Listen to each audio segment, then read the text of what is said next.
Hoy, en Visión para Vivir, hablaremos sobre ciertas manifestaciones sobrenaturales. Bienvenidos. El Dios que sobrenaturalmente transformó a Pedro lo utilizó también para obras sobrenaturales, porque nuestro Dios es un Dios de lo sobrenatural. Sus obras sobrepasan la ingenuidad humana.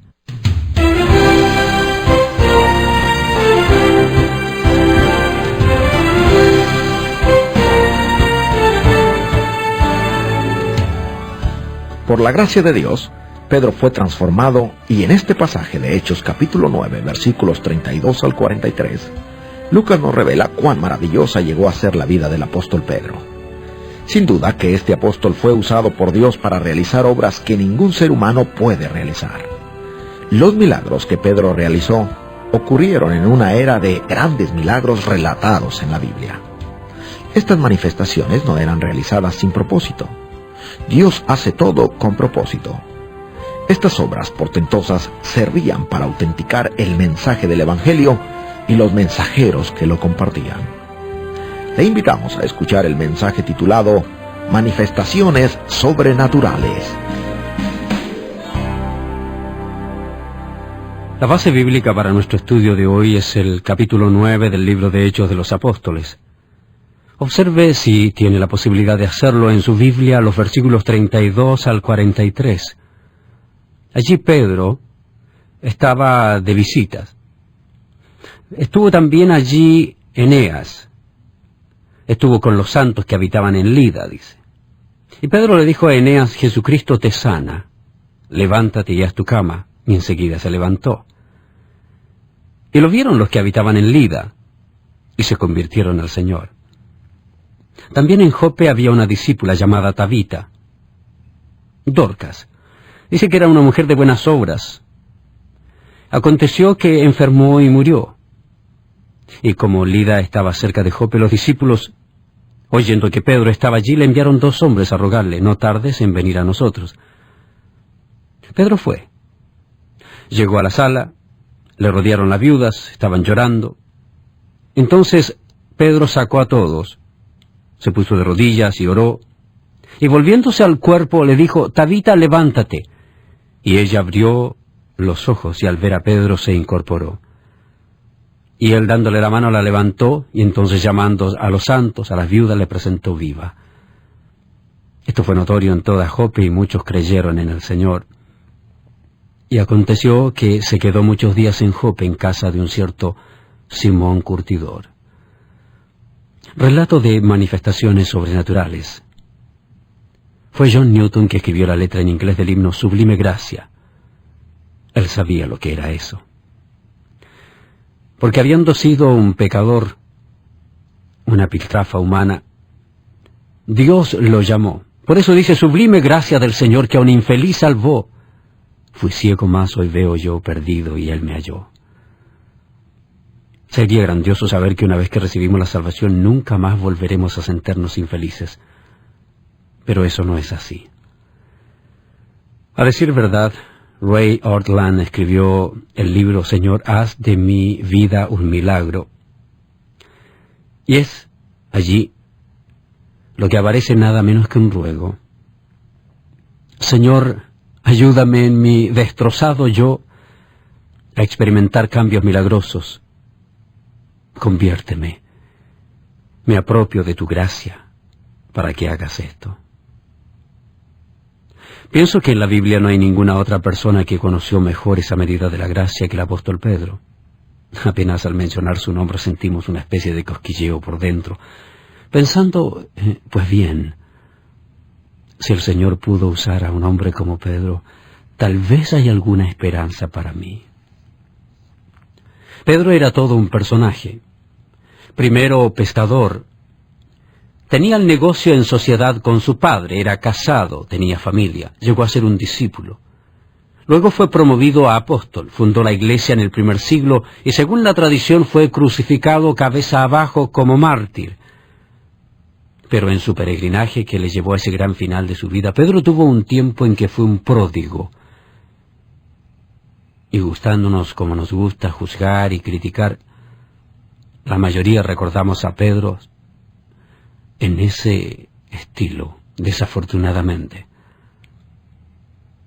Fue aquel quien en la noche del juicio de Jesús, cuando aquel tribunal fantoche se había reunido y realizaban aquel remedo de juicio de Jesús completamente ilegal, fue él, Pedro, quien estaba junto a una fogata y alguien dijo, «Él es uno de ellos». Pedro lo negó. Otro dijo, «En verdad es uno de ellos». Pedro lo volvió a negar. Y otro dijo, «Yo sé que este es uno de ellos, habla como Galileo». Y Pedro soltó maldiciones y palabrotas, tal vez como para demostrar que no era seguidor de Jesús. Fue como si dijera, «Jamás en mi vida lo conocí». Dice el relato que el Señor lo miró y Pedro salió para llorar amargamente. Nunca se nos dice cuánto tiempo estuvo en esa condición, ni a dónde fue, ni lo que hizo. Pero para nosotros es muy fácil olvidar, a la luz de esa terrible caída en su peregrinaje hacia la madurez, que fue Pedro quien predicó el primer sermón en las calles de Jerusalén y que 3,000 personas se convirtieron ese día. Fue Pedro el que, primero, pagó el precio de su fe al ser azotado junto con Juan. Fue uno de los primeros que conoció el latigazo en su espalda. Fue Pedro el que se levantó contra la duplicidad de Ananías y Zafira. Fue Pedro a quien acudió Pablo después de haber regresado de Arabia para refinar su teología.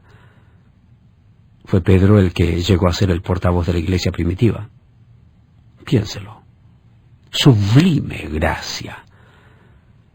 Qué bueno fue para Pedro haber venido de donde había venido y estar donde estaba, ¿no es cierto?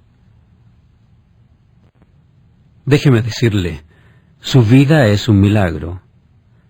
Debería darle a toda persona un nuevo aliento, una nueva y fresca esperanza. No importa cuánto ha caído usted. Bueno, importa para Dios. Pero si ya pidió perdón, ya no importa. No importa cuánto se ha descarriado. Usted no ha negado al Señor de una manera peor que la de Pedro. No es posible. Y en esa maravillosa expresión de misericordia y gracia el Señor le levantó. Le puso sobre una peña, le impulsó a avanzar de nuevo. Fue, por así decirlo, uno de los que obraron milagros en el primer siglo. De eso estudiaremos hoy en el capítulo 9 del libro de los Hechos. Llegamos de nuevo a la vida de Pedro. Hemos tenido un breve paréntesis observando la conversión de Saulo y sus primeros pasos como cristiano. Ahora regresamos a Pedro. Quiero mostrarle cómo todo encaja. Como usted notará en el capítulo 8, versículo 25, tenemos un ministerio en Samaria y Galilea y Judea. Lo que estamos haciendo en el capítulo 9 es retomar nuestro pensamiento. En el capítulo 8, versículo 25 leemos, «Y ellos, habiendo testificado y hablado la palabra de Dios, se volvieron a Jerusalén, y en muchas poblaciones de los samaritanos anunciaron el Evangelio». Ahora el capítulo 9, versículo 32. Aconteció que Pedro, visitando a todos, vino también a los santos que habitaban en Lida. Así que continuamos con el tren de pensamiento que teníamos en el capítulo 8. El recorrido continúa en este punto del capítulo 9. En el paréntesis se nos presenta Saulo de Tarso. Hoy vamos a leer sobre 2 milagros, uno que ocurrió en Lida y otro que ocurrió en Jope. Si alguna vez usted ha viajado por Israel, probablemente arribó a la nación por vía aérea, aterrizando en Tel Aviv, que se encuentra bastante cerca de la ciudad antigua de Lida. Hoy se llama Lod.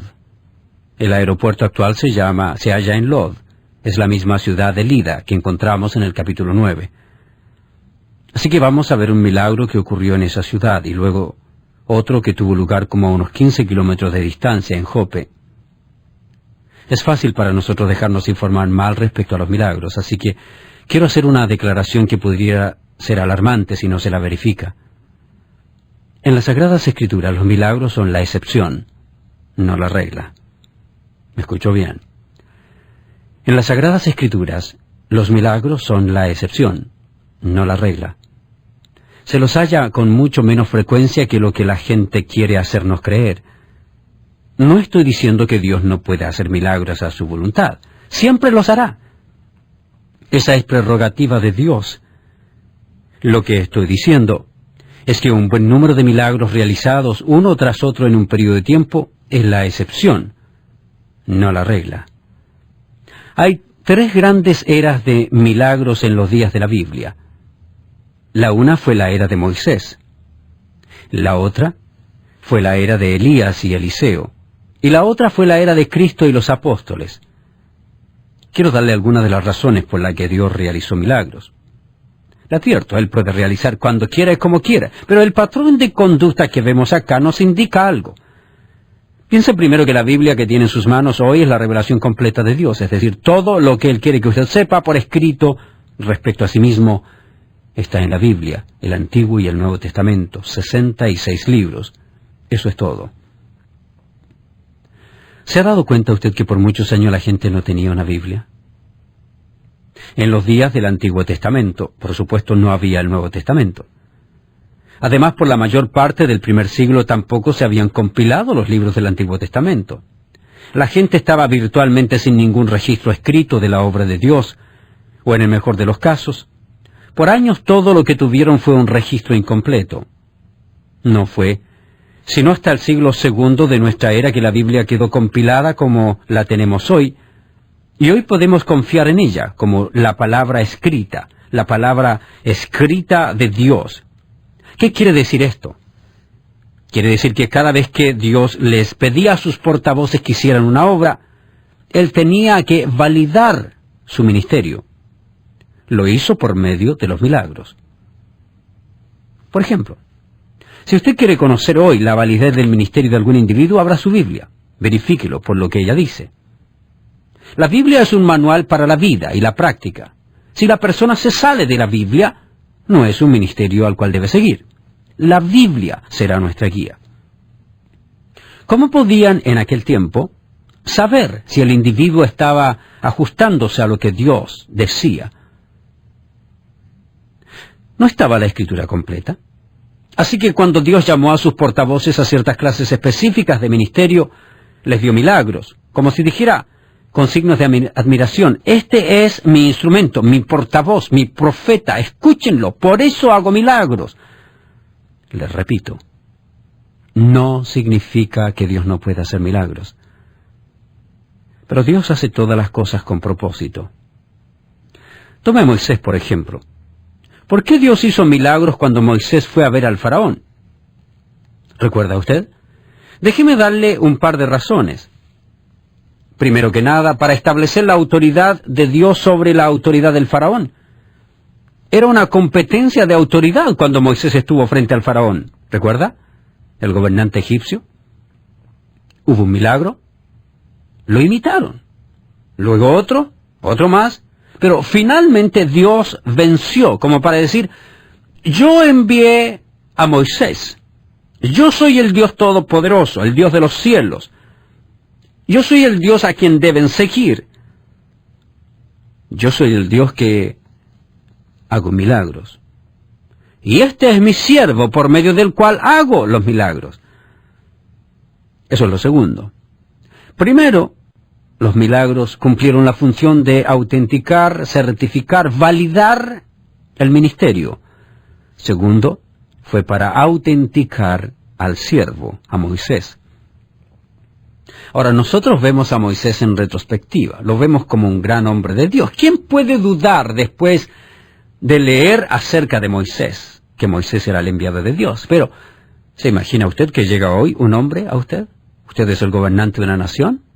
Y le dice, vengo enviado de Dios. Ah, sí, muy bien. Yo soy enviado de Marte, le va a decir usted. ¿Cómo comprueba aquello? Dios tenía poder. Faraón veía ante sí a un anciano de 80 años. Tenía más de 40 cuando vivía en Egipto y tuvo que salir huyendo debido a que cometió un homicidio. Había estado 40 años en el desierto trabajando para su suegro, apacentando ovejas en el desierto, y regresa a Egipto diciendo, yo soy el libertador. Grandioso. No significaba nada para la gente de sus días. Los milagros hechos a voluntad por las manos de Moisés le decían a la gente, es mejor que lo escuchen. Este hombre ha sido enviado por Dios. Avanzando un buen número de años hacia adelante, usted llega a la época de Elías y Eliseo. Allí ve otro grupo de milagros. Si usted no está bien familiarizado con la Biblia, tal vez no sepa que ese fue el período cuando Israel había caído en la apostasía. Adoraban a los dioses de la tierra en que vivían. Baal, el dios del sol, que se suponía hacía crecer la siembra, les daba prosperidad material. La diosa Asera, diosa de la lujuria. Había otro dios llamado Moloch, que era el dios de los sacrificios infantiles. La sociedad de ese día decía: sacrifica a tus hijos a Moloch y lograrás apaciguar su ira. Tal vez usted pueda imaginarse al pueblo de Israel cayendo en semejante idolatría, el pueblo de Dios. Entonces llegó Elías diciendo: señores, eso no está bien. Así que, ¿para qué Dios hizo milagros por medio de Elías y Eliseo? Primero, para dar testimonio a Israel de que Jehová era Dios. Número 2, para mostrarles la profundidad de la idolatría en que habían caído. Los milagros se sucedieron y captaron su atención en medio de esa apostasía e hicieron su efecto. Hubo un cambio maravilloso. Tercero, por supuesto, en los días de Jesucristo vino otra época de grandes milagros, cuando Él y sus apóstoles hicieron maravillas. Y nuevamente le doy 2 razones. La primera, para cumplir las Escrituras. 2, para validar el mensaje del cristianismo. Los milagros se sucedieron y eran innegables. Eso es lo que Juan dice en el capítulo 20 de su Evangelio. Pero estas, hablando de las señales, se han escrito para que creáis que Jesús es el Cristo, el Hijo de Dios, y para que creyendo tengáis vida en su nombre. Los milagros validaron el mensaje. No tenían Biblia para verificarlo. Cristo realizó esas pruebas en milagros.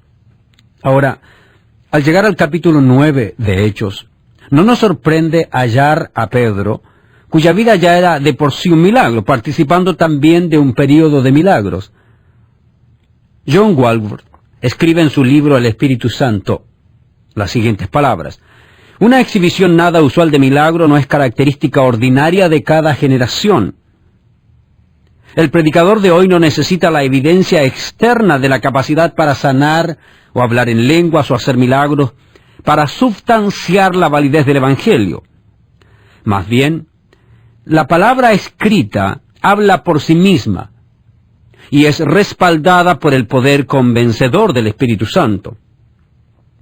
De paso, si quiere leer un buen libro sobre milagros falsificados y puede leer inglés, busque un libro que se llama Milagros Falsificados, en inglés Counterfeit Miracles, escrito por el señor B.B. Warfield. No está en español el libro. Pero en este libro, Warfield estuvo por años en el departamento de teología del seminario Princeton, cuando aquel seminario era paladín de la doctrina bíblica. Las obras de Warfield se atesoran incluso hasta hoy. El libro es una declaración de las falsas manifestaciones de milagros que continuamente se hacen. Vemos muchas de estas falsas manifestaciones en nuestros días. No me entienda mal. Creo en los milagros. Dios sigue haciendo milagros. Dios hace milagros. Pero hay muchos que falsifican los milagros. Lo que tenemos en Hechos capítulo 9, que ocurrió en Lida y Jope, no es ninguna falsificación. Leemos en los versículos 33 al 35 lo que ocurrió. Así que quiero que se ponga por un momento a pensar seriamente. Quiero que se olvide de lo que ha visto en la televisión y en las películas, que se olvide de cuánta reunión haya asistido e incluso cuánto puede haber leído. Sencillamente vea lo que Dios está haciendo en esta experiencia única en Lida. Y halló allí a uno que se llamaba Eneas. Esta es la única ocasión que este hombre Eneas aparece en la Biblia. Nunca se lo menciona de nuevo ni se hace referencia alguna a él. Pedro halló a Eneas. Note que Eneas no asistió a ningún culto de sanidad divina. Pedro lo encontró. La idea es que Pedro estaba buscando a alguien que necesitara que le ministrara. Así que halló allí a uno que se hallaba en ese lugar y que se llamaba Eneas, que hacía 8 años que estaba en cama, pues era paralítico. Es casi imposible para nosotros identificarnos con eso, a menos que usted esté en las mismas condiciones. ¿Alguna vez se ha quedado paralítico, aunque sea por algunos momentos? Si le ha ocurrido, entonces podría identificarse con el hombre mejor que yo. Gracias a Dios yo nunca he tenido un problema de parálisis. El 17 de julio de 1967, Joni Eareckson Tada quedó paralítica. Se hallaba en el mar, en una balsa nadando, se zambulló y se estrelló de cabeza contra una roca en aguas poco profundas. Ella pensaba que eran profundas. Así esta hermosa atleta, bien coordinada, quedó paralizada. No puede sentir nada desde el cuello para abajo, pero pinta cuadros sosteniendo el pincel con los dientes. Ha visitado América Latina. He tenido la oportunidad de compartir con ella. Ha regalado cientos, no sé si miles, de sillas de ruedas para niños enfermos en América Latina. Quedarse paralítico es oír palabras como las del Dr. Sherrill, diciendo a Joni: lo lamento, pero tu lesión es permanente. La cirugía de fusión no cambiará eso, nunca volverás a caminar. Y podemos quedarnos sentados en la silla sintiendo toda clase de dolor saliéndonos por los poros, pero no hay ninguna persona que me esté escuchando que no se sumerja en un periodo de desilusión y depresión, especialmente cuando eso le ocurre a un creyente. Pues aquí tenemos un hombre que por 8 años ha estado paralítico. Doloroso. Era lo mismo todos los días. Alguien tenía que vestirlo, alguien tenía que ponerlo en la silla o llevarlo a la cama, alguien tenía que moverlo, ayudarlo con sus necesidades higiénicas, alguien tenía que limpiarlo, ayudarlo, volver a la cama todos los días, cada día por 8 años. Era una situación imposible. Y le dijo Pedro: Eneas, Jesucristo te sana. 4 palabras. Nada de histeria, nada de alaraca, nada de muchedumbre, si acaso la hubo, no se la menciona. Lo que hubo fue una quietud digna, una serenidad que acompaña este milagro. 4 palabras: Eneas, Jesucristo te sana. Y entonces le dice: levántate y haz tu cama. Y enseguida se levantó. Déjeme decirle, me encantaría tener un poder como ese. A veces ni a mis hijos lo logro levantar de la cama para que hagan su cama. Pero ese poder obró para Jesús, también para Pedro. Y dice: y le vieron todos los que habitaban en Lida y en Sarón, los cuales se convirtieron al Señor. Ahora bien, si usted ha estado confinado a su cama por 8 años y de pronto aparece un extraño llamado Pedro y le llama por su nombre diciéndole: Jesucristo te sana, y usted se levanta, estoy más que seguro que va a saber todo el mundo lo que ha pasado. Lo que es interesante es que la gente no se convirtió a Pedro, se convirtieron al Señor, porque cuando hay sanidad divina, ningún hombre recibe la exaltación. Nunca olvidemos este principio. Cuando Dios sana, solo Dios tiene que ser glorificado. Si existe un ministerio de sanidad y algún ser humano que quiere llevarse la gloria, se halla en lugar equivocado. Pedro dijo: Jesucristo te sana. El hombre sanó. Los testigos que vieron lo que Dios había hecho se convirtieron al Señor Jesucristo. Y eso es lo que hoy todavía puede hacer nuestro Señor Jesucristo, cuando Él decide hacer un milagro.